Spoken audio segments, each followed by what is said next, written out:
muy buenos días o muy buenas tardes, dependiendo del lugar en que se encuentren hoy. Les damos la bienvenida a todas las personas que están aquí presentes hoy y a quienes siguen este evento por nuestra transmisión vía streaming. Este es un conversatorio para conmemorar el Día Internacional de la Mujer. Saludo a quienes nos acompañan hoy como panelistas, señora Jimena Mariscal, que hoy se encuentra representando a la embajadora de México en Chile, que lamentablemente ha contraído COVID, porque sí, aún estamos en pandemia. La señora Gabriela Rosero, jefa de la Oficina de ONU Mujeres en Chile, y por supuesto al señor Jorge Bermúdez, Contralor General de la República de Chile. Saludo también a las autoridades y a las personas funcionarias de la Contraloría General de la República de Chile que hoy nos acompañan de manera presencial, al igual que a las personas que lo hacen vía remota desde distintas partes del mundo, colegas de la OLACEFS, de distintas instituciones y organizaciones invitadas. Destaco para quienes nos acompañan de manera virtual que pueden activar los subtítulos de esta transmisión y están disponibles en español, portugués e inglés. Marzo, históricamente, ha sido objeto de distintas manifestaciones. No existe un verdadero consenso sobre cuál fue el evento concreto que provocó que este día se reivindicara como el Día Internacional de la Mujer. Lo que sí sabemos es que es producto de las reivindicaciones y la lucha de muchas mujeres que nos anteceden y a quienes honramos hoy. A quienes hace algunos años, no tantos, reclamaban la igualdad salarial, la disminución de la jornada laboral a 10 horas y un tiempo para poder dar pecho a sus hijas e hijos. En 1975, la Asamblea General de las Naciones Unidas estableció el 8 de marzo como el Día Internacional de la Mujer. Este suceso nos reúne hoy, un día conmemorativo y de reconocimiento a las mujeres que han luchado a lo largo de la historia. Este evento ha sido organizado de manera conjunta por el Grupo de Trabajo sobre Igualdad de Género y No Discriminación de la OLACEFS y la Contraloría General de la República de Chile, y les invita a reflexionar sin rodeos en cómo lograr igualdad cuando hay corrupción. Ayer escuché en un conversatorio una frase que hace mucho sentido para esta ocasión y me gustaría compartir con ustedes. El machismo es una enfermedad de transmisión cultural que se sana con educación. Esperamos que este conversatorio sea un llamado a la acción a todas las personas que tenemos la fortuna de trabajar en la función pública, de ver distintos fenómenos a los que nos enfrentamos, como lo es la corrupción, con lentes de género. Para abrir este conversatorio voy a dejar con ustedes al Contralor General de la República de Chile y presidente del Grupo de Trabajo sobre Igualdad de Género y No Discriminación de la OLACEFS, señor Jorge Bermúdez Soto.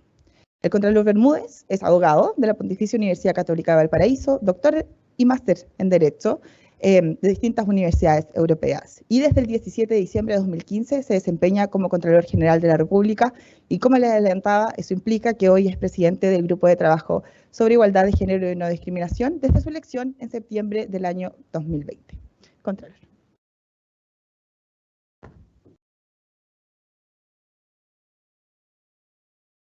Bien, muy buenos días a todas y todos, o buenas tardes, como dijo Daniela, dependiendo del lugar donde estén viéndonos, porque, como había señalado nuestras invitadas, este es un evento que, si bien hoy día está lleno acá en la sala de manera presencial, lo cual de por sí es un gusto, también es un evento que es virtual para toda la Organización de Entidades Fiscalizadoras Superiores de Latinoamérica y el Caribe, de OLACEFS.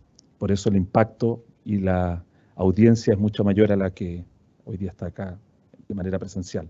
Y también en la Contraloría de Chile tenemos una gran expectativa en todas las oficinas de seguir esta actividad.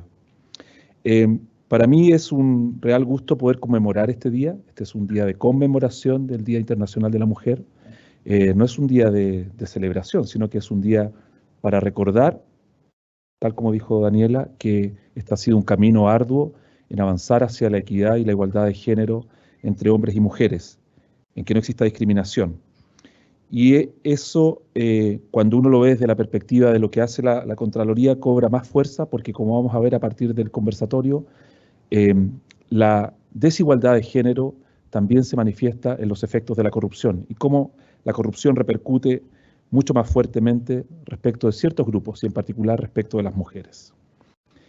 Como saben, y como ya se ha dicho, en OLACEFS existe un grupo de trabajo, eso es el Grupo de Trabajo sobre Equidad de Género y No Discriminación, y yo estoy muy agradecido de mis colegas, de las y los colegas de las distintas entidades fiscalizadoras superiores que conforman el grupo de trabajo. Las voy a mencionar porque creo que vale la pena decir quiénes forman parte del grupo de trabajo y que están comprometidos y comprometidas con la igualdad de género y la no discriminación. Son las EFS de Argentina, de Brasil, de Cuba, de Ecuador, de Guatemala, de Honduras, de México, de Nicaragua, de Paraguay. Sinceramente que compromiso y espero que este grupo de trabajo se mantenga a lo largo del tiempo. Antes de dar la palabra y hacer pasar al escenario a nuestras invitadas, quisiera hacer un breve disclaimer, por así decirlo, una breve explicación. Como ustedes, bueno, saben, soy el Contralor General de la República de Chile, es un cargo unipersonal y me correspondió a mí estar a cargo de la institución por los últimos ya más de 7 años. Este es mi último año de ejercicio de esta posición que me honra mucho el poder todavía poder desempeñarla. Pero soy hombre y estoy en el Día Internacional de la Mujer intentando liderar y conmemorar este panel. Lo tomo como una oportunidad para poner de relieve que, tal como dijo Daniela, de lo que se trata cuando hablamos de igualdad de género es de un cambio cultural que requiere de educación. Y la educación a veces es recordar y tener este tipo de instancias para poder discutir este tipo de temáticas que son tan relevantes para toda la sociedad. Esto lo tomo como una oportunidad para poner de relieve esta temática, pero también lo tomo con humildad y con respeto, teniendo en cuenta que, si bien es cierto, se ha hecho un esfuerzo por transversalizar la perspectiva de género, todavía queda una gran brecha por avanzar. ¿Cómo se logra la igualdad cuando hay corrupción? Esa es la pregunta de este conversatorio. Y ese es el compromiso de las EFS. En las EFS de nuestras regiones hemos avanzado muchísimo en entender que también la lucha contra la corrupción forma parte de nuestro mandato. Pero esa lucha contra la corrupción tiene que tener también una perspectiva de género, porque como vamos a ver, la corrupción impacta mucho más fuertemente en las mujeres. Sin ir más lejos, en el año 2021 se celebró una sesión especial de la Asamblea General de las Naciones Unidas. Hay pocas sesiones especiales de la Asamblea General, no son todos los años. Por eso es tan relevante esa asamblea. Y ese año, que estaba dedicada específicamente a la corrupción y a la lucha contra la corrupción, los Estados miembros, en el parágrafo 69, reconocieron ese mayor impacto que tiene la corrupción en los términos que allí aparece respecto del género. Dice, mejoraremos nuestra comprensión de los vínculos entre el género y la corrupción, incluida la forma en que la corrupción puede afectar a las mujeres y a los hombres de manera diferente, y seguiremos promoviendo la igualdad de género y el empoderamiento de las mujeres, entre otras cosas, incorporando estas cuestiones en la legislación pertinente, la elaboración de políticas, la investigación, los proyectos y los programas, según proceda y de conformidad con los principios fundamentales de derecho interno. Nosotros como Contraloría de Chile estamos muy orgullosos de, en primer lugar, que existe esta declaración, pero en particular de este parágrafo, porque, modestia aparte, fue redactado aquí en esta casa y fue asumido por la Contraloría chilena en el momento en que se discutió ese borrador de declaración. Les agradezco también entonces a la Cancillería que haya promovido este párrafo que, como dije, fue redactado en la UCRI, en la Oficina de Asuntos Internacionales de nuestra Contraloría. Sabemos entonces que la corrupción afecta a todas las personas y reduce la confianza en las instituciones. Sin embargo, el camino para visualizar el impacto que tiene la corrupción en materias de género ha sido poco explorado. Y creemos que es importante esta conversación para darnos cuenta de cómo impacta tan fuertemente en las mujeres y en otros grupos en mayor desventaja cuando se producen fenómenos de corrupción. Esto tiene su raíz, ese impacto mayor, en efectivamente las normas sociales que evidentemente todavía tienen ese carácter patriarcal que afecta a la igualdad de género. Generalmente en las sociedades, y sobre todo en nuestra región, las mujeres son un grupo con un menor potencial económico en comparación con los hombres.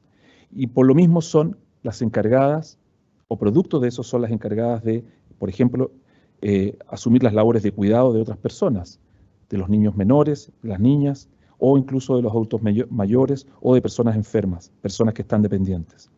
Eso hace que también sean las mujeres quienes deban recurrir con mayor frecuencia a los servicios públicos, por ejemplo, los servicios municipales. Y, por lo tanto, cada vez que esos servicios no son eficientes o incluso cada vez que esos servicios son de mala calidad o son afectados por la corrupción, repercute de mucha mayor manera ese fenómeno en las mujeres. Un estudio de las Naciones Unidas, que lo escuché ayer y lo repito en el acto que se realizó en el GAM, dice que a este ritmo de avance se va a alcanzar la igualdad de género en 300 años. Por lo tanto, evidentemente que no podemos esperar esos 300 años para alcanzar la igualdad de género. La corrupción desde la perspectiva de género la podemos visualizar por lo menos desde dos perspectivas.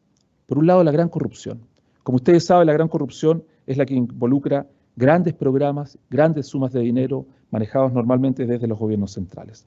Cuando esos programas fracasan y por lo tanto esos servicios no se prestan o se prestan de mala manera, producto de la corrupción, quienes se afectan en primerísimo lugar son las mujeres y las personas que de ellas dependen. Los niños, las niñas que están a su cuidado, las personas adultas mayores o las personas enfermas. Por lo mismo, es evidente que cuando nos preocupamos de la corrupción, tenemos que visualizar que efectivamente esta sí puede tener un enfoque de género. Por ejemplo, cuando un programa de alimentación escolar se ejecuta de mala manera, se afecta efectivamente a los destinatarios, pero sobre todo a las mujeres. Cuando el control sobre los efectos de un medicamento como un anticonceptivo fracasa o falla o no se realiza, y ese medicamento o ese anticonceptivo no logra el efecto deseado, a quien repercute en primerísimo lugar es a la mujer. Y efectivamente eso nos tiene que poner más alertas y darnos cuenta de que esa corrupción también tiene una mayor incidencia cuando nos referimos a la perspectiva de género. En segundo lugar, y una segunda perspectiva está en las relaciones entre el aparato estatal y la ciudadanía, cuando estamos hablando de que la moneda de cambio no es una cantidad de dinero, no es una posición de poder, sino que es un favor sexual. Este es un fenómeno mucho más oculto todavía y mucho menos explorado, lo que se ha denominado como la sextorsión. El género entonces acá también juega un rol y evidentemente que tiene un impacto diferenciado en las mujeres respecto de los hombres. En el año 2019 se realizó una evaluación en América Latina sobre la extorsión sexual o sextorsión, en el marco de lo que se denomina el Barómetro Global de Corrupción que realiza Transparencia Internacional. Ahí ustedes pueden ver los resultados. En esa evaluación se reveló que 1 de cada 5 personas había experimentado la extorsión sexual o conocía a alguien que lo había hecho. Y además se evidenció que el 71% de las personas considera que la extorsión sexual ocurre al menos de manera ocasional en el servicio público. No existen más antecedentes sobre esta materia y evidentemente que es un fenómeno oculto, pero es real y es también una manifestación de ese impacto diferenciado de la corrupción en las mujeres. Esta información nos advierte respecto de la necesidad de hacer visible este fenómeno, de ese impacto diferenciado de la corrupción en la mujer, para poder establecer este tema como una prioridad y promover el enfoque de género en las estrategias anticorrupción y reforzando las medidas de regulación de estos actos y la protección de las víctimas. Por ello, en este evento que organiza el Grupo de Trabajo sobre Igualdad de Género y No Discriminación de OLACEPS y la Contraloría de Chile, hemos tomado el tema y creemos que es una forma de hacernos cargo de esta temática a veces invisibilizada, sobre todo para poder avanzar de alguna manera y avanzar en esa equidad de género que a veces es tan esquiva.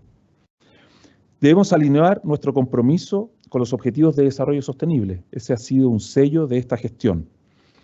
Uno de ellos, como ustedes saben, es el ODS número 5. El ODS 5 habla de igualdad de género. Hay que alcanzarla de aquí a 2030.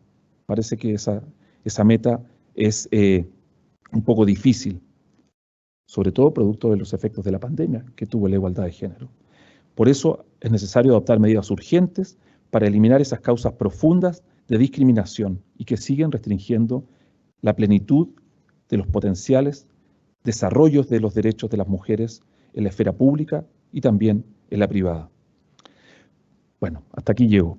Para comenzar nuestro conversatorio, les invito a ver un video que se ha preparado por la señora Jennifer Sarvary Bradford, que es una de las personas que está detrás de la publicación de Es la hora de responder a las dimensiones de género de la corrupción de UNODC, la Oficina de Naciones Unidas contra la Droga y el Delito.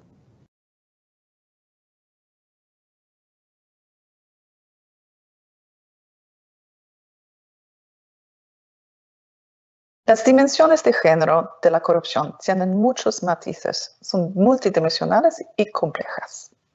Con frecuencia, la corrupción afecta de manera diferente a hombres y mujeres.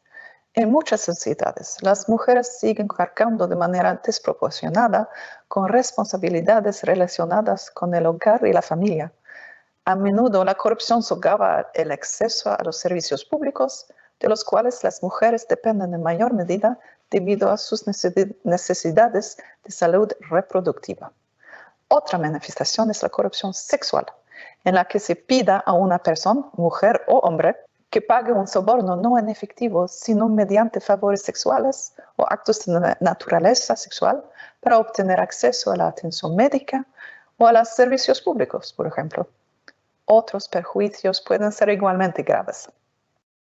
Pero hablar del problema es fácil. Es por eso que en UNODC tratamos de centrarnos en las soluciones.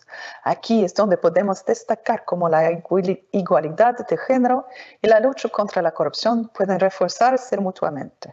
Al dotarnos de mecanismos de denuncia sensibles al género, las mujeres pueden actuar como valiosas denunciantes, tanto dentro de las instituciones públicas como entre el público en general. Además, la diversidad en todas sus formas puede ayudar a perturbar las redes corruptas. Empoderar a más mujeres para que se conviertan en funcionarias y contratantes del gobierno puede ayudar a diluir y mitigar los riesgos de corrupción que plantean arraigados y exclusivos círculos de empresarios y políticos. La presupuestación con perspectiva de género es otro ámbito en el que la diversidad influye de manera decisiva en el grado de inclusión real del gasto presupuestario.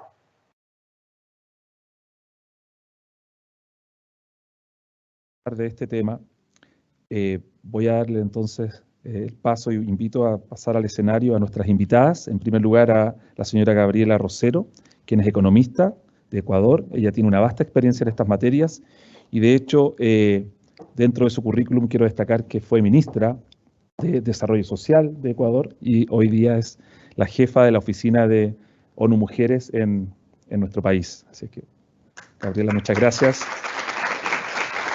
Y también quiero invitar a la primera secretaria de Asuntos Multilaterales de la Embajada de México en Chile, a la señora Jimena Mariscal de Alba, quien es abogado, es funcionaria del Servicio Exterior mexicano.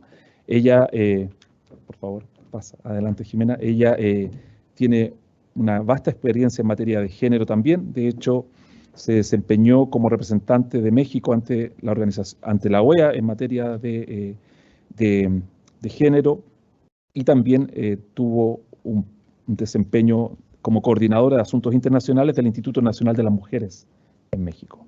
Ella, bienvenida. Ella nos va a acompañar entonces, ella nos van a acompañar. Bueno, yo soy el moderador del conversatorio.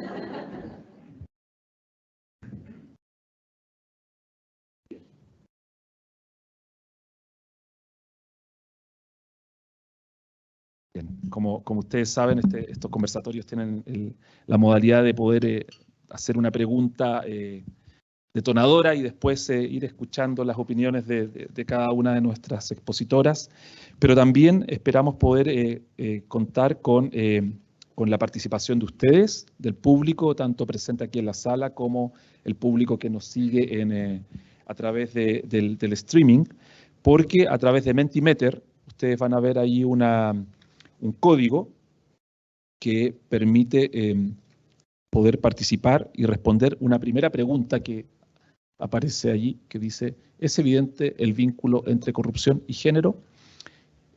Obviamente que es una respuesta binaria, sí o no, pero nos gustaría saber si, sinceramente, qué opinan ustedes de esa pregunta, que además nos da pie a la primera pregunta para nuestra primera ronda de participaciones.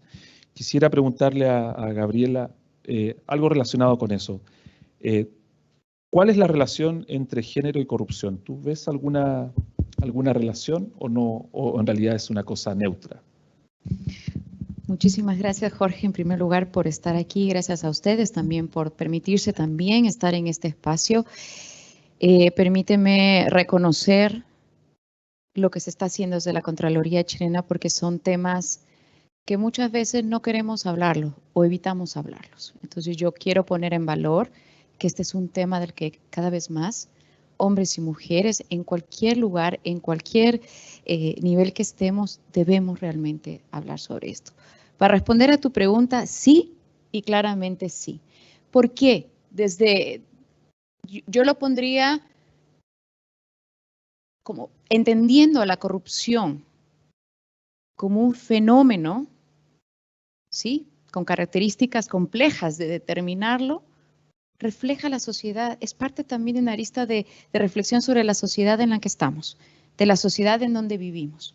Esa sociedad donde aterrizan los mismos roles de género, de ese modelo de desarrollo y además de sociedad donde aún tenemos que el 76% del trabajo de cuidado de niños, niñas y de personas adultas recae sobre los hombros de las mujeres. Y la pandemia lo ha dejado aún más visible.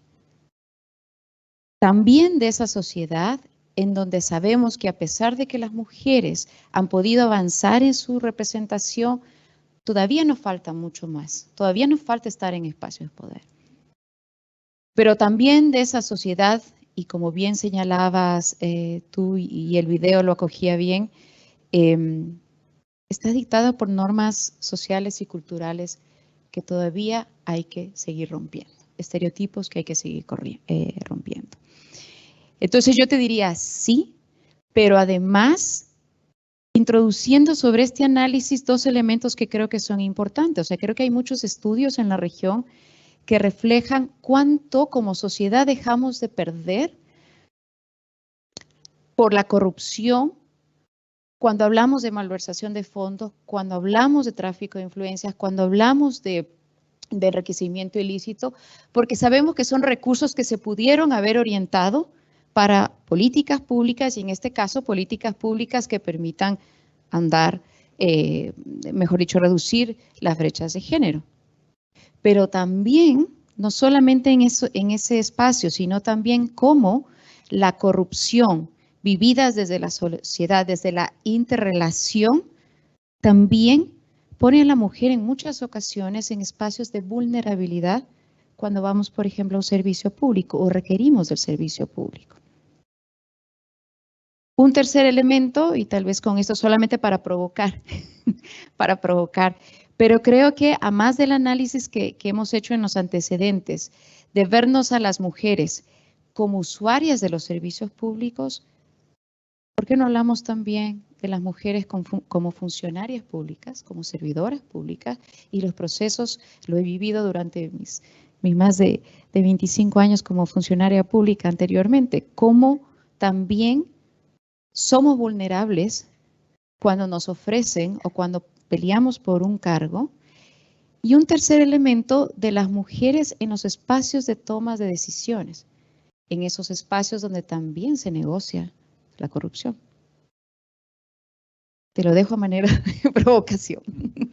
Vamos a volver sobre ese tema, pero quiero también darle la palabra a Jimena a propósito de una pregunta que a lo mejor ya la habías visto, pero ¿hay un impacto mayor o no de la corrupción en la vida de las mujeres?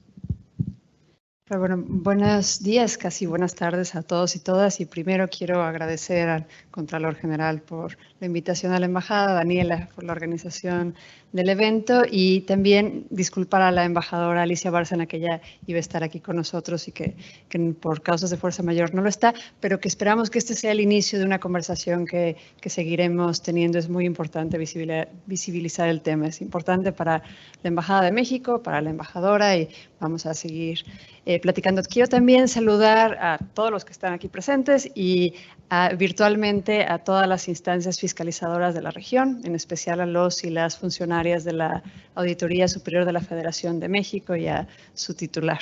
Entonces, bueno, con esta introducción, bueno, también quiero felicitar a Chile como presidencia del Grupo de Trabajo de Género y No Discriminación. Es básico que tengamos este grupo de trabajo en donde se toquen estos temas y, bueno, seguiremos platicando.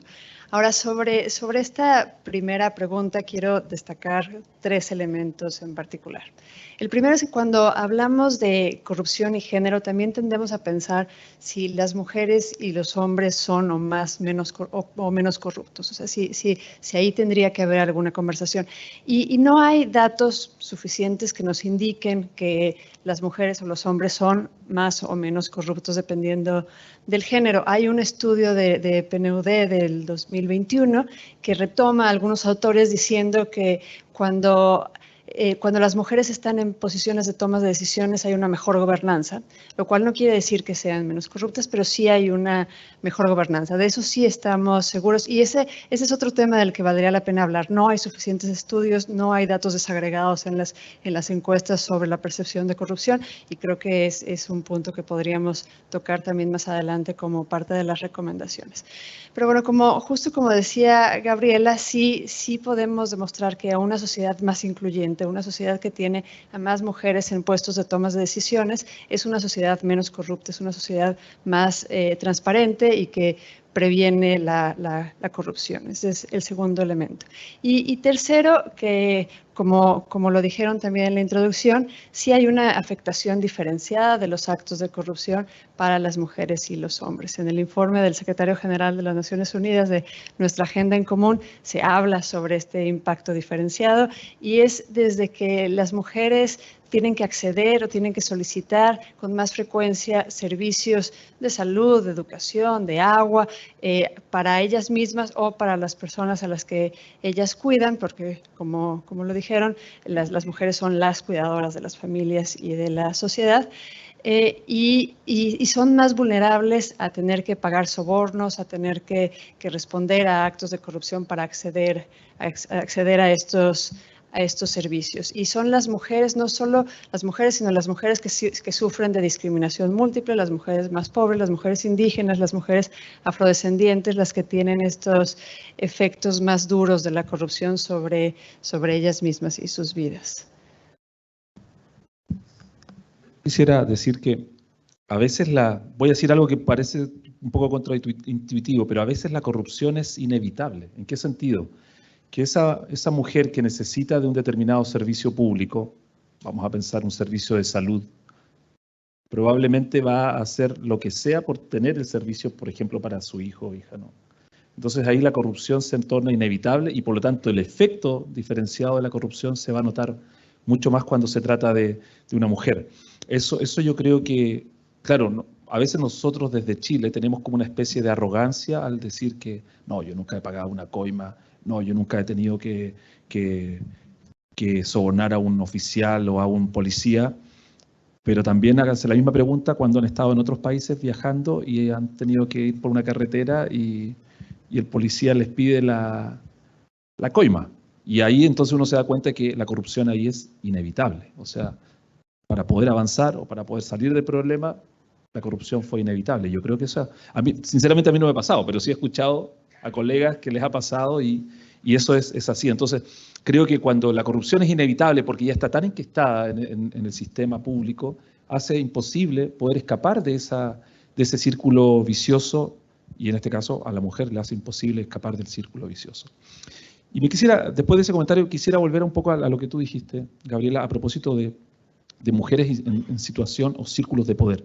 Hace poquito escuché que este es el primer año en la historia en que por lo menos todos los parlamentos o congresos del mundo tienen al menos una mujer representante, lo cual no quiere decir mucho, ¿no? Es una en cada uno de los parlamentos. Pero el que más tiene, más o menos tiene un 25% de mujeres, lo cual es bastante poco también. Y de hecho yo creo que, no me quiero equivocar, pero en el caso chileno no creo que llegue a ese 25%. No tengo una cifra realmente.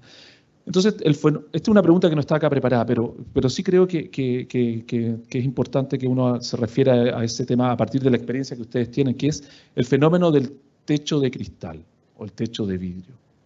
¿A qué se debe y cómo se rompe ese techo de vidrio? ¿Por qué no uno ve más mujeres en posiciones de liderazgo?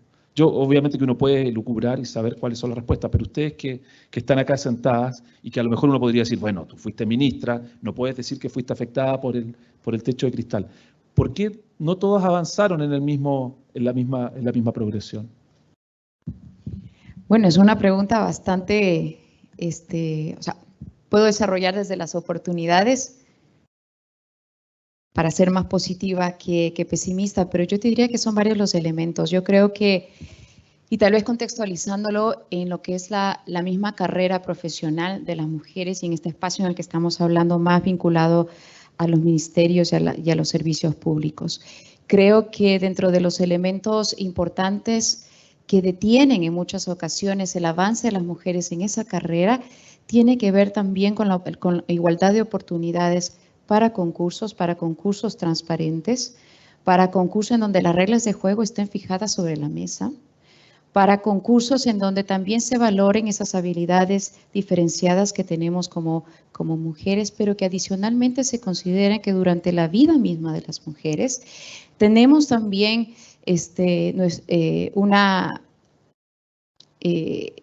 tenemos momentos en la vida en que la misma maternidad no nos permite estar presentes y que además la corresponsabilidad del cuidado tiene que ser un factor también a considerar en ese proceso.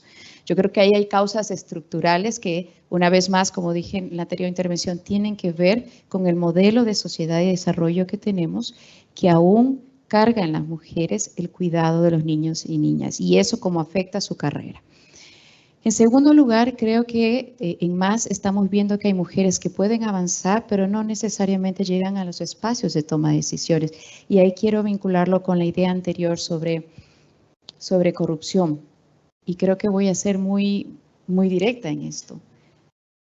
Los espacios donde existe una oportunidad de incorporar más mujeres en espacios que puedan prevenir la corrupción, porque creo que la oportunidad está en que las mujeres traigan de vuelta hacia las instituciones, hacia procesos más institucionales, esos espacios donde se toman las decisiones, porque sabemos que muchos de los actos o posibles actos de corrupción, de negociaciones paralelas o fuera de las mesas, se dan en espacios donde no están las mujeres y espacios muy oscuros, para decirlo de otra forma.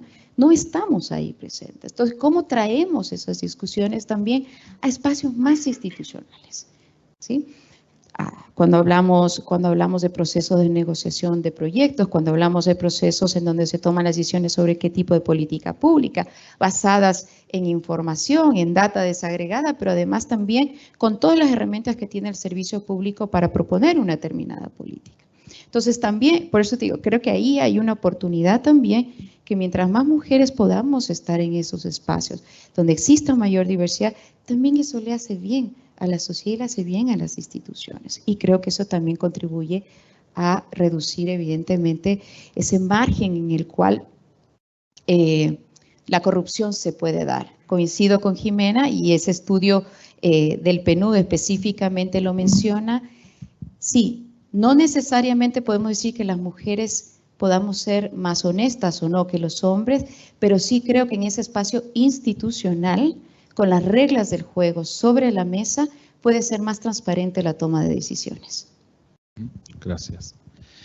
Y Jimena, ¿cómo lo ves tú? ¿Crees que una típica excusa que se da para no avanzar en legislación, esto tampoco estaba en el libreto por si acaso, es una pregunta pero que no la va a sorprender porque es una pregunta típica.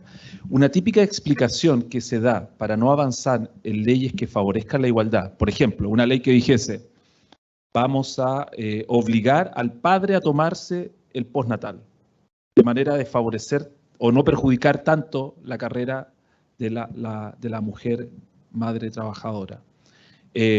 Pero la típica excusa que se da para evitar ese tipo de avance legislativo o para evitar las reglas de cuotas o para evitar normas que sean protectoras de la maternidad es, si usted es más protector, eso desincentiva la contratación de mujeres.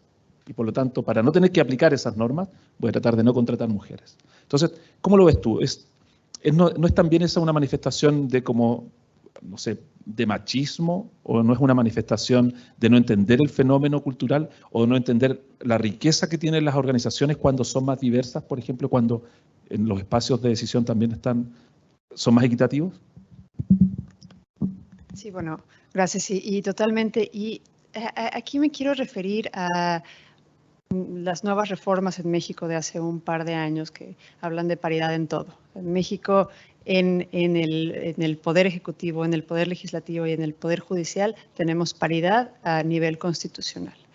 Lo ideal es que esto fuera algo natural, pero como no lo es, entonces tenemos que tener una ley que nos obligue a que tengamos la mitad de diputadas y la mitad de diputados, la mitad de senadoras, la mitad de senadores, y esto ha funcionado. O sea, las leyes que proponen las diputadas sí son leyes que avanzan hacia la igualdad, son leyes más progresistas, son leyes más igualitarias. Entonces, una de las opciones es pensar en esta legislación que permite que las mujeres accedan al poder de una forma más fácil. Y aquí también, relacionándolo como lo hacía Gabriela con la corrupción, que el ambiente político es un espacio en donde la corrupción también afecta de manera diferenciada a las mujeres. O sea, las mujeres políticas tienen más dificultad de acceder a financiamiento público, o tienen que pagar más sobornos, o tienen que hacer algún tipo de favores para acceder a financiamiento público al mismo nivel que los candidatos hombres, y el ambiente laboral es otro de los espacios en donde las mujeres sufren de corrupción, de actos de corrupción, de solicitudes ilegales de favores, de sobornos, tanto para acceder al trabajo como para mantenerlo. Entonces, y aquí me refiero específicamente a la pregunta de mejor no contrato mujeres. Y es este espacio en donde tenemos que todos ser conscientes, y creo que esta plática, esta conversación que estamos teniendo ahora nos sirve para esto, de que tenemos que tener políticas públicas que obliguen a que haya más igualdad, no solo en el gobierno, no solo en la función pública, sino también en el sector privado. Ese cambio de legislación sería una manifestación del cambio cultural, probablemente. Y otra pregunta que también se me viene a la mente es, que no necesariamente tiene que ver con la corrupción, pero sí tiene que ver con el fenómeno cultural, es, todavía hay carreras universitarias que se identifican, bueno, voy a decirlo así, hay carreras universitarias que se identifican con espacios de poder. O sea, una persona que tiene determinada carrera probablemente puede llegar a un determinado puesto de liderazgo. Es poco probable que ciertas carreras, o sea, es poco probable que una persona que se dedica, no sé, salvo en el área de la salud, pero en el Ministerio de Salud, pero por ejemplo, es poco probable que un kinesiólogo sea contralor, ¿ya? En Chile no podría, porque incluso está constitucionalmente establecido que es solo una carrera, que es ser abogado. Pero hay carreras y por lo mismo hay carreras que se identifican históricamente con más mujeres que con hombres. O sea, por ejemplo, si uno piensa en psicología, probablemente hay más psicólogas que psicólogos. Trabajo social, probablemente hay más trabajadoras sociales que trabajadores sociales. Pero si piensa en ingeniería es todo lo contrario. O piensa en ciertas ciencias, no sé, física, por ejemplo. Y ese fenómeno no solo es acá en Chile, sino que también en el resto del mundo. O sea, en Europa también los números son más o menos parecidos, no muy distintos. Entonces, el cambio cultural también responde a eso, debería partir por eso, de manera de que ese techo de cristal no fuera también, o no sería ese otro elemento del techo de cristal. Claramente, porque en la sociedad en la que vivimos, donde tenemos todavía que bregar por los cambios en los roles de género, en donde hombres y mujeres nos relacionamos de diferente manera, y efectivamente el impacto es totalmente diferente, todavía luchamos con estereotipos. Y cuando tú mencionas el tema de las carreras y mencionas el hecho de que pueden haber carreras más, que se entienden más de mujeres o que son más afines las mujeres y otras no, pues sí, efectivamente eso es lo que ha hecho que un promedio en la región de América Latina, la presencia de mujeres en carreras que tienen que ver con ciencia, tecnología, información y matemáticas no supera el 40%. En el caso de Chile, cuando hablamos de TICs, no pasa del 13%, del 15%, así como en los temas de ingenierías, pero que efectivamente tiene que ver con el hecho de que sabemos que hay niñas, las niñas también se interesan, al igual que los niños en edades tempranas, por ese tipo de carreras. Pero ¿qué es lo que va pasando en el sistema educativo? En lo que les decimos a las niñas y a las adolescentes, que después van perdiendo ese interés, van viendo que no, que tal vez no van a tener la posibilidad de emplearse, no van a tener las mismas oportunidades. Entonces, ¿cómo incentivamos en esas niñas, en esas adolescentes, hacemos trazabilidad de esa trayectoria y adicionalmente también tenemos políticas específicas para financiar carreras, o sea, más mujeres en carreras universitarias en investigación y doctorado? Lo veíamos ayer a propósito de que en este momento en Nueva York se está desarrollando el 67º periodo de la Comisión Jurídica de la Mujer y que uno de los temas tiene que ver con la brecha digital, la transformación digital, la participación de las mujeres en estos ámbitos. Y ayer la ministra Díaz, la ministra de Ciencias, mencionaba los temas de inteligencia artificial, incluso cuántas mujeres están presentes, están desarrollando conocimiento, están siendo apoyadas y adicionalmente, cuánto de eso visibilizamos también. Entonces, efectivamente, las normas culturales, las normas sociales afectan, pero también si se lo ve desde lo positivo, es una oportunidad en la medida en que también como Estado, como empresas, como sociedad en su conjunto, también incentivamos y acompañamos a que tengamos niñas que terminen decidiendo y que terminen avanzando en estas carreras y en su futuro profesional. Claro, ahora, estos números del sector público, en que uno ve que ciertas carreras tienen una predominancia femenina o al revés no la tienen, son replicables totalmente en el mundo privado. O sea, los puestos de liderazgo en el sector privado, si uno ve los indicadores, probablemente uno tiene los datos también de mujeres en directorios de empresas que están en la bolsa, es muy bajo el porcentaje, no creo que sea más de un 20%, incluso menos me parece. De hecho, se hizo un gran esfuerzo en Chile porque los directorios de las empresas públicas tuvieran ese componente equitativo. Voy a volver al tema, me estoy yendo, es que esto da para hablar de muchos temas, ¿no? Entonces, pero vamos a volver al tema respecto de la incidencia de la corrupción en materia de género. Entonces, hay una pregunta para ti, Gabriela, que es, ¿cuáles son los casos más ilustrativos dentro del servicio público del sesgo de género en la corrupción? ¿Ya? Y si se evidencia en estos casos el fenómeno de la sextorsión, si tú tienes alguna información sobre eso.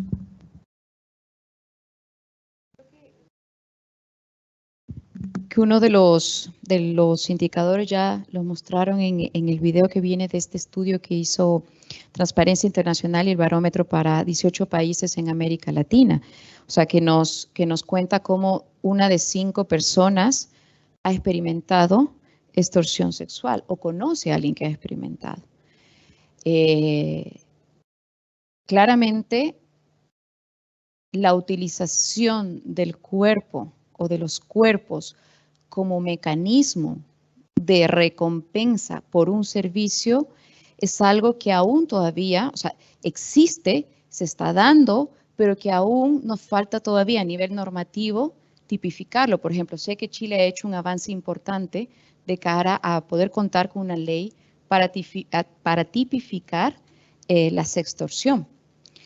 Pero claramente, yo ahí quiero introducir, Jorge, quiero introducir, porque esta es una pregunta bastante amplia, creo que también tiene varias aristas, que tienen que ver también en la forma como entendemos cuando la mujer es usuaria de un servicio público, cómo ahí entendemos el servicio público como un derecho, no es una dádiva, no es un regalo, es un derecho a otorgar un servicio público eficiente, de calidad, pero también como desde las mujeres y desde la ciudadanía también entendemos que es un derecho el exigir ese servicio, y cuando no se lo da, se denuncia. Y yo quiero traer un elemento adicional que creo que es importante también, que tiene que ver porque la pregunta es sobre los casos. Claro que hay casos. Sabemos que las mujeres vamos mucho más a pedir un servicio público porque por nuestra salud propia, pero también porque estamos a cargo de nuestros hijos e hijas. Entonces, en temas de salud, en temas de educación, agua, higiene. Entonces, estamos mucho más presentes. Pero ¿qué pasa cuando tenemos que denunciar? ¿Hasta dónde las mujeres lo hacemos? Tengo un dato de que 1 de cada 10 mujeres pagaron un soborno, aceptaron, o sea, denunciaron el soborno porque lo hicieron en 18 países en los últimos 12 meses. ¿Por qué no estamos pudiendo denunciar? Tenemos mecanismos de transparencia, tenemos mecanismos de protección legal también para esas denuncias, porque creo que este es un importante camino para que desde el servidor público entender que el servicio público es un derecho, no algo por lo que hay que pedir una recompensa o un regalo, pero también desde los ciudadanos crear muchas más capacidades para exigir que ese servicio sea entregado. Entonces, creo que eso puede contribuir a reducir esos espacios, esos márgenes donde la corrupción se da. Muchas gracias, Gabriela.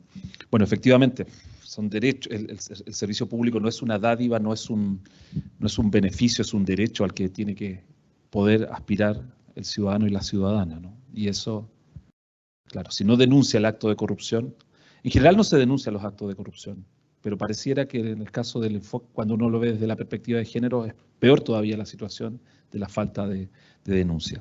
Bien, me estoy alargando un poco, me informan por interno. Entonces, vamos a ver los resultados de la primera pregunta.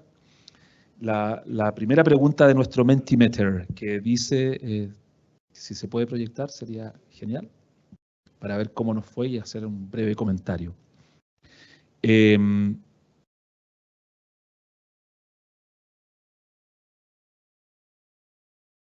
Ahí viene.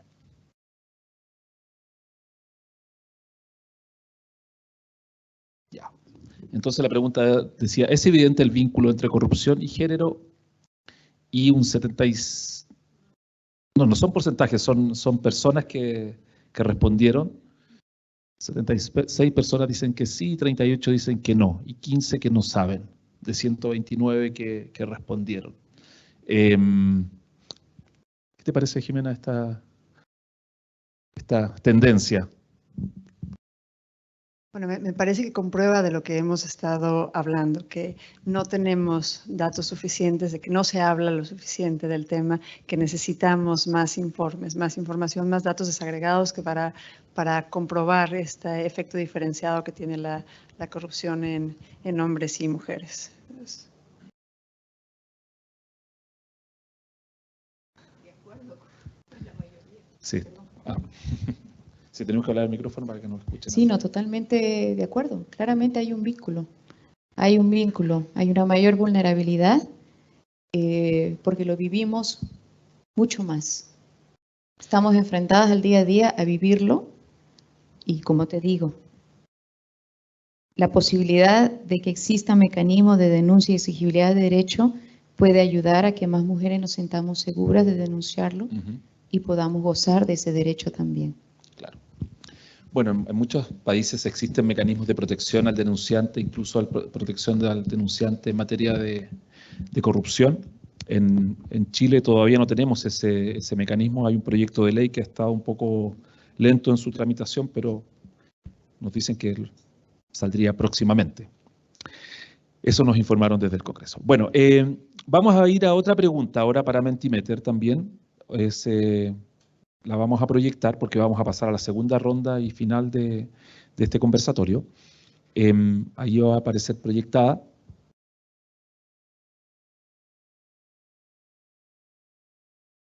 Dice, la segunda pregunta es, ¿cree usted que la extorsión sexual es una práctica recurrente en el servicio público? Bueno, va a aparecer proyectada la pregunta, no sé si me... Ahí va a venir. Y también tiene su propio código QR y su código que aparece ahí, ¿ya? Para que puedan participar. Vamos a dar un poquito de tiempo para que puedan hacerlo.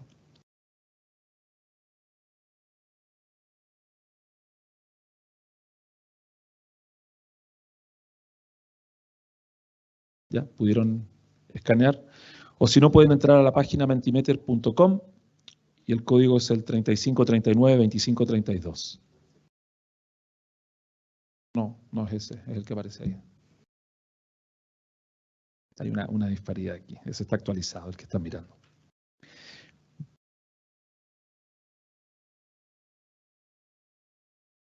Ya, una pregunta que siempre surge acá es, bueno, ¿qué tienen que hacer aquí las entidades fiscalizadoras superiores? ¿Por qué son las EFS, las Contralorías, los Tribunales de Cuentas, las Cortes de Cuentas, actores en esta materia? ¿Qué tiene que decir una Contraloría en esta materia? Entonces, para poder poner un poco de contexto a esta segunda parte, vamos a proyectar un breve video sobre la materia que nos va a servir de punto de partida.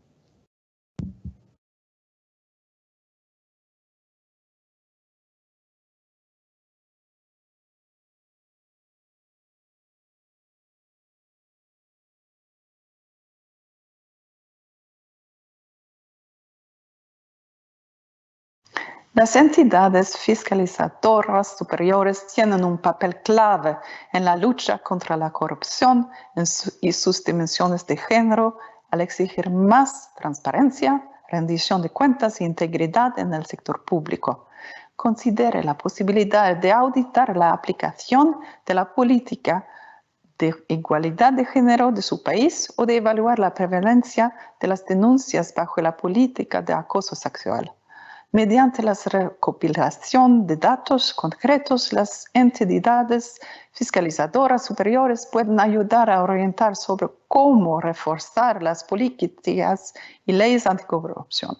Incluir el género como aspecto en las auditorías y en los esfuerzos anticorrupción puede mostrar los impactos directos e indirectos de la corrupción en todos los grupos de la sociedad. Al fin y al cabo, queremos garantizar un enfoque de toda la sociedad en la lucha contra la corrupción. Todas y todos tenemos un papel que desempeñar y debemos tener la oportunidad de hacerlo. Espero que el diálogo de hoy contribuya a poner de relieve estas y otras acciones. Les deseo un Día Internacional de la Mujer muy productivo. Muchas gracias. Estamos en eso. Bien. Entonces volvemos ahora a nuestro panel. Jimena, ¿cuál es el rol de las EFS en la lucha contra estas formas de corrupción que derivan de la relación entre el aparato estatal y la ciudadanía, por cierto? ¿Cuál es el rol que podrían jugar las EFS en este sesgo de género que tiene la corrupción? Bueno, primero totalmente de acuerdo con lo que acabamos de ver en el video. Visibilizar el tema es una de las recomendaciones principales. Y quiero, para responder también a esta pregunta, agregar un poco lo que decía Gabriela sobre la extorsión sexual, que creo que también nos va a servir para saber qué tendríamos que estar haciendo desde las entidades fiscalizadoras. Y es que uno de los ámbitos que más afecta a las mujeres en materia de corrupción es la procuración e impartición de justicia.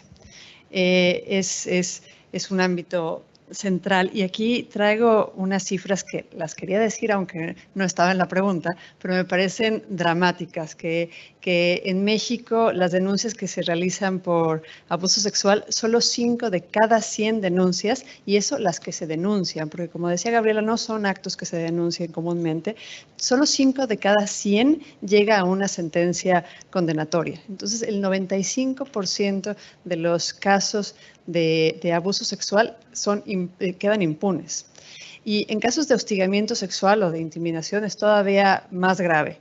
el nivel de impunidad es enorme. De un total de más de 3.500 denuncias, que de nuevo son pocas para los actos que sabemos que realmente ocurren, solo 10 acaban en sentencia. Esto equivale al 0.2%. Entonces, el nivel de impunidad es casi del 99% en casos de hostigamiento sexual. Entonces, ahí tenemos algo que hacer las entidades fiscalizadoras, la sociedad en general, los sistemas de justicia. Tenemos que asegurarnos que las mujeres tengan un acceso igualitario a la justicia, y no solo eso, sino que los sistemas de justicia, y esto incluye, aunque no es parte del Poder Judicial obviamente, pero incluye a todas las entidades de procuración de justicia, como pueden ser las entidades fiscalizadoras, tengan procesos para tramitar estos casos, para procesar casos de acoso, de hostigamiento, de corrupción que sean denunciados, y que cuenten con estos mecanismos también provoca que las mujeres y las niñas promuevan la denuncia, porque hay que empoderarnos, hay que empoderar a las mujeres y las niñas para que puedan denunciar, y esto se hace, por supuesto, con educación, con un cambio cultural, pero también que las instituciones sean lo suficientemente fuertes para poder procesar estos casos. Gracias, Jimena. Yo creo que esas cifras que tú has dado no son muy distintas en el resto de nuestra región. No creo que sean muy distintas tampoco en el caso de Chile. Y claro, parece, por lo menos esta es una opinión muy personal y muy subjetiva, obviamente, cuando estamos en sociedades como la chilena, en que el reclamo por mayor seguridad es simplemente la seguridad en la calle, a eso se refiere, ¿no? Que uno no sufra lo que aquí se denomina un portonazo, es decir, que te quiten el auto en la puerta de la casa o en el portón de tu casa, o que no te quiten el celular. Pareciera que ese tipo de delitos que son más sofisticados, más difíciles de perseguir, empiezan a quedar más de lado todavía, y eso evidentemente que de nuevo es una perspectiva errada de equidad de género. Tengo otra pregunta ahora también para Gabriela, pero desde la perspectiva interna de las EFS. ¿Qué desafíos pueden tener las EFS, las entidades fiscalizadoras superiores, para prevenir y erradicar cualquier forma o cualquier práctica de relación entre las personas funcionarias, entre ellas y entre estas y la comunidad, que pudieran estar vinculadas a algún tipo de corrupción? ¿Qué desafíos podrían haber ahí? En relacionamiento al quehacer de las mismas contralorías, ¿no? Yo creo que, y volvería a la perspectiva que introduje en la primera parte, que tiene que ver con pensándonos las mujeres o las brechas desde las usuarias de la política pública, desde las mujeres como servidoras públicas o potenciales servidoras públicas, y las mujeres en espacios de poder. Creería que en el caso de las políticas públicas está claro que cuando existe corrupción son recursos que el costo de oportunidad es alto de los recursos que debieron haberse utilizado de la mejor forma posible para políticas públicas. Y ahí yo creo que evidentemente el rol natural de las contralorías en controlar el buen uso de los recursos es importante, pero introducir algunas dimensiones adicionales en cuanto al uso de esos recursos. Se habló justamente de los presupuestos con enfoque de género. ¿De qué manera hacemos concreto y real la trazabilidad de los presupuestos cuando estos se orientan a reducir las brechas de igualdad de género, a invertir en las mujeres? Cómo desde ahí las contralorías pueden también tener herramientas para hacer posible esa trazabilidad y poder medir impacto sobre esos recursos utilizados. Creo que por ese lado. En segundo lugar, creo que también es importante, y bueno, y claramente cuando ustedes analizan el resultado de las políticas públicas, también a nivel de impacto, no solamente de sus recursos, pero también impacto, y ahí considerar el tipo de servicio y de satisfacción por parte de usuarias de esos servicios. Y ahí hay una posibilidad también para que a través de la data, porque yo coincido con Jimena en la necesidad de generar más información, que también nos diga, o sea, no toda política pública tiene éxito porque llegó a 1000 mujeres, pero ¿de qué forma llegó? ¿De qué forma ese servicio fue otorgado? ¿Qué nos dicen las mujeres de eso? ¿Qué nos dice? Entonces, mientras más participación haya y más transparencia haya en esos procesos, también nos pueden decir, ok, aquí hay que ponerle un ojo adicional. En segundo lugar, ya mirándolas como servidoras públicas. Yo sí vuelvo a insistir en el hecho de que transparencia y más transparencia es necesaria en la carrera de la servidora pública, de cómo se hacen los concursos. Yo sé que Chile tiene mecanismos específicos de alta gerencia y hay concursos públicos. No es el caso del resto de países de la región, pero de qué manera también estos procesos de concurso y de participación son transparentes, tienen reglas claras, o a través de eso y de los criterios que se definan, estamos también incentivando a que más mujeres vayan por ello o no. Entonces yo creo que ahí, en la posibilidad de fiscalizar también estos procesos de selección, de cómo están haciendo las mujeres, creo que hay un rol ahí importante también para que tengamos más mujeres sintiéndose seguras de participar, pero además también sintiéndose seguras siendo servidoras públicas, ¿no? Y una vez más transparencia, que también tiene que ver con las formas en que hacemos visible estos fenómenos de la corrupción y estos fenómenos de sextorsión. Creo que ahí también hay un rol importante que tienen los países y específicamente también las Contralorías, de poder llamar la atención cuando se dan estos casos de sextorsión, cuando se dan estos casos de pedido de favores, cualquiera que esto fuera. Creo que los más humillantes pueden ser un pedido sexual, pero también hay otras formas de humillar en cuanto, en ocasiones, no sé si es el caso aquí, pero sabemos también qué pasa cuando para optar por un cargo público se pide después parte del salario de ese funcionario, de esa funcionaria. A veces las mujeres somos más vulnerables a eso porque no nos olvidemos que la pobreza aún tiene cara de mujer, que la indigencia tiene cara de mujer y adicionalmente que la mayoría de los hogares monoparentales están a cargo de mujeres. Entonces, para nosotros, para las mujeres, o sea, a veces necesitamos el empleo. Entonces no podemos ponerlas en esos espacios. Desde ahí, cómo mirar esto de manera diferenciada, mirando los impactos diferenciados, estos sesgos y estos estereotipos que hay, también permitan que entidades como la Contraloría nos ayuden también desde su rol a mirar que estos procesos puedan ir disminuyendo. Claro, la inequidad de género es totalmente multidimensional, ¿no? O sea,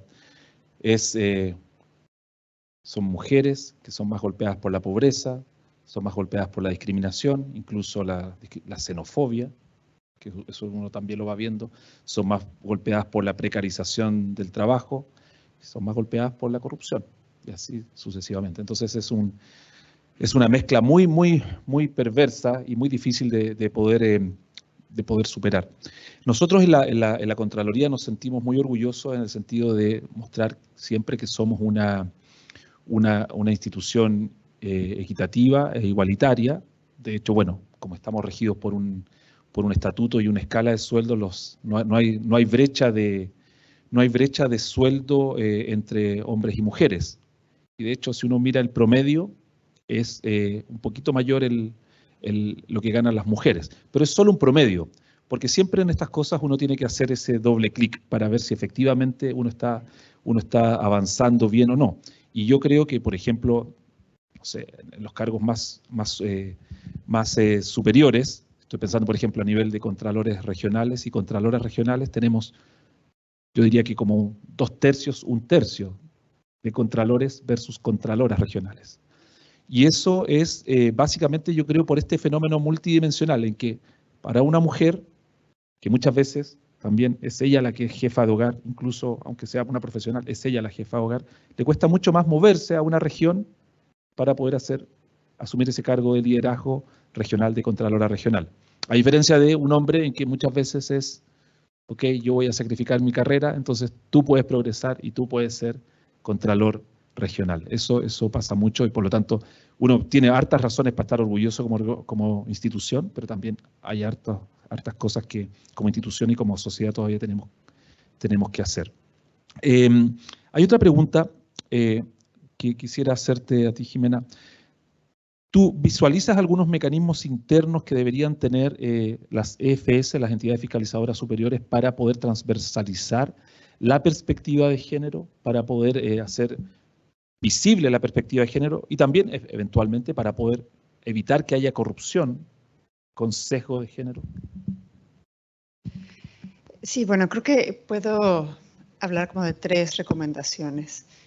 La primera es incluir a las mujeres y las niñas no solo como las que van a obtener el servicio, las que van a tener la política pública, las que se van a beneficiar de la política pública, sino en el desarrollo, en la planeación, en preguntarles a las mujeres cómo debería de ser una política pública, a las y los funcionarios, pero que estén las mujeres presentes en esta toma de decisiones al crear la política pública, después al implementarla y luego al evaluarla. Entonces es importante que estén presentes las mujeres en todas estas fases también dentro de las entidades fiscalizadoras.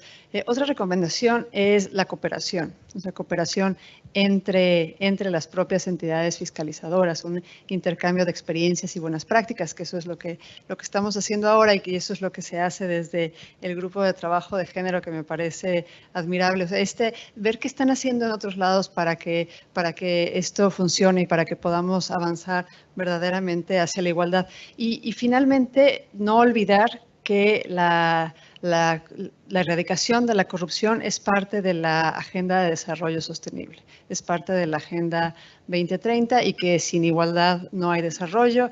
La igualdad de género es transversal a todos los objetivos de desarrollo sostenible. Entonces, que también las entidades fiscalizadoras no olvidemos que es parte de la agenda que tenemos que seguir para avanzar hacia el desarrollo inclusivo.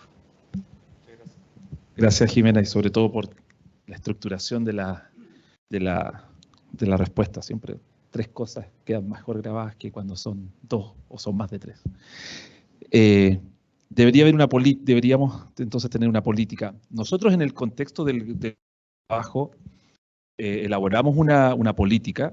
Hay una política de género en OLACEFS. Esa política fue participativa, se hizo con una metodología, y lo que más me gusta de la política es que es medible. Y eso ocurre muchas veces al revés, en que no es medible, o sea que uno hace una política y después queda ahí y nunca más se supo que efectivamente se lograron esos objetivos de la política o no. Pero como acá somos bien Mateo, así somos bien aplicados en la Contraloría y hacemos todo según el manual, las políticas tienen que ser medibles y la política de género es medible, por lo menos en el contexto de OLACEFS.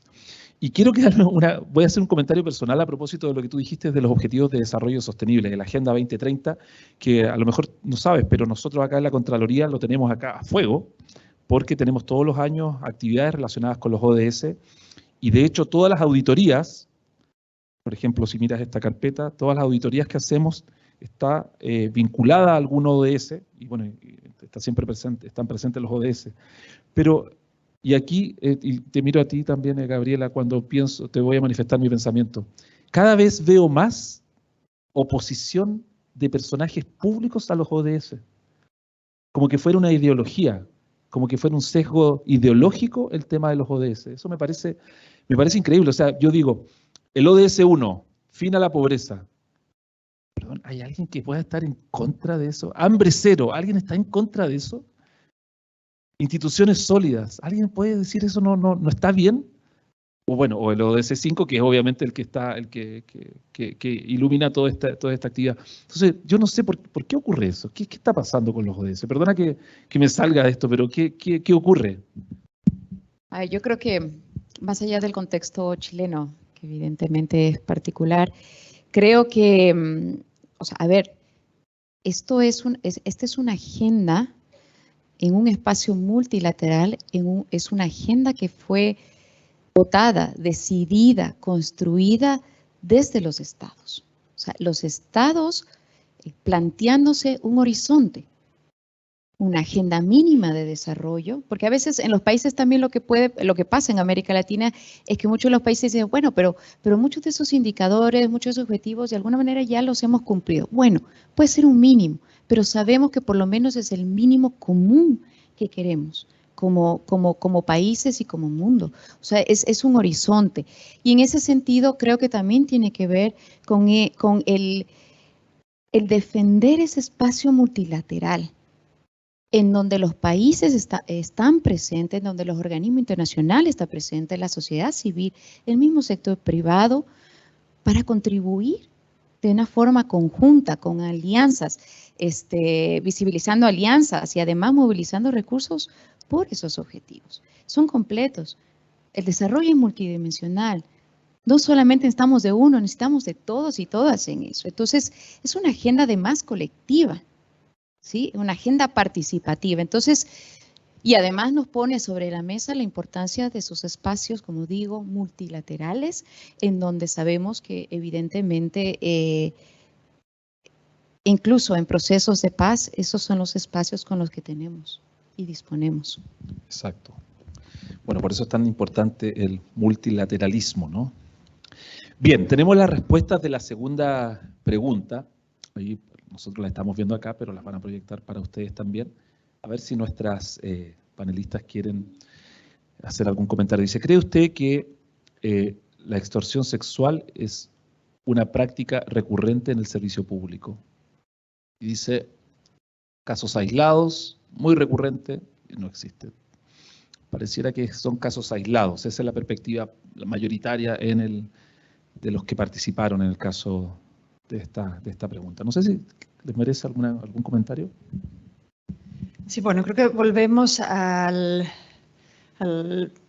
hecho de que no tenemos suficientes datos, de que no se conoce el tema lo suficiente y que tenemos una responsabilidad de crear los mecanismos de denuncia, por un lado, de empoderar a mujeres y niñas para que denuncien y para que veamos si estos datos son realmente verdaderos o si es una impresión de lo que vivimos, porque de acuerdo con los datos que tenemos y de los que comentó Gabriela hace un rato, no son casos aislados, es un hecho mucho más recurrente. Lo que sí es que no se castiga, o sea, hay una impunidad grande. Y yo creo que nos ha pasado también en otros ámbitos, ¿no? Hasta que no somos conscientes, cuánto lo podemos visibilizar y somos conscientes de lo que esto significa, de que este tipo de actitudes existen. Visibilizarlo una vez más desde las instituciones, pero también desde la ciudadanía, ¿no? O sea, yo creo que en la medida en que se pueda denunciar, como bien lo dijiste, en la medida que se pueda medir, también lo podemos visibilizar, ¿no? Y reconocer. Claro, si no se visibiliza, como que no existiera. Bien, muchas gracias a nuestras dos panelistas, muchas gracias Jimena, muchas gracias Gabriela, muchas gracias a todas las personas que participaron en el exactamente, un aplauso ahora para el panel. Gracias. Y le doy la palabra entonces a mi colega, la señora Daniela Santana.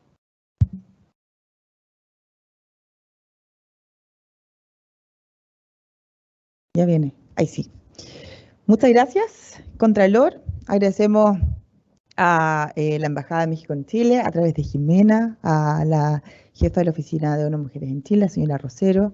Sin duda, este espacio ha sido un aporte para reforzar la discusión y comenzar a dar respuestas al impacto que tiene la corrupción en grupos en situación de vulnerabilidad, como somos las mujeres, y también un sinnúmero de otras cosas que salieron del libreto, pero que tienen que ver con el día que conmemoramos hoy. Para las FS de la OLACEFS es un orgullo para la Contraloría General de la República de Chile decir que ya está disponible en línea una nueva versión del curso de Introducción a la Igualdad de Género y Discriminación. Aprovecho aquí de dar unos datos. Está abierto en el sistema para que se puedan inscribir y conocer más sobre estos temas si es que les interesa, si es que creen que es algo que deben incorporar en su labor. Agradecemos a todas las personas asistentes. Tuvimos una asistencia virtual de más de 480 personas de diversas partes de nuestra región, también de Chile, distintos servicios públicos. Y extendemos la invitación para seguir siendo parte de las actividades organizadas por el Grupo de Trabajo sobre Igualdad de Género y No Discriminación de las CEFS. Para quienes están presentes hoy, les invitamos a seguir conversando sobre estos temas en un café en el patio al costado. Muchas gracias y muy buenas tardes.